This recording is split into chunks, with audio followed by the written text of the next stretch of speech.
ચંદ્રસિંહ રાઠોડ અને આજે આપણે આવી ગયા છીએ માયાપાનમાં। આ તમે જોઈ શકો છો, આ ક્રિકેટ છાપરી છે અને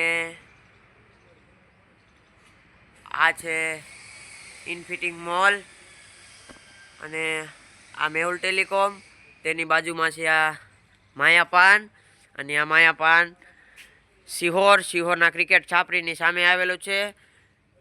મેહુલ ટેલિકોમની બાજુમાં માયાપાન, અહીંયા તમને બધી જ વસ્તુ મળી રહેશે।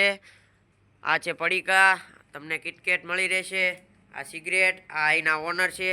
આ તમને જે ભાવે એ સોડા મળી રહેશે, હેલ, આ બધો મુખવાસ મળી રહેશે। તેના માટે માયાપાનમાં જરૂર અને અવશ્યથી આવજો। તો હવે આપણે આ મિની બ્લોગ પૂરો કરીએ અને ફોલો કરી દેજો। મારી આઈડી છે વિરલ રાઠોડ ઇન્સ્ટાગ્રામમાં અને આઈડી યુટ્યુબમાં પણ છે। ફોલો અને સબસ્ક્રાઈબ કરવાનું ભૂલતા નહીં અને ગમે એવી ઇમોજી મોકલજો જેના થકી મને દિલાસો મળે અને હું નવા વિડીયો બનાવું એવી મને તાકાત મળે। તમારો ખૂબ ખૂબ આભાર। ફોલો અને સબસ્ક્રાઈબ કરવાનું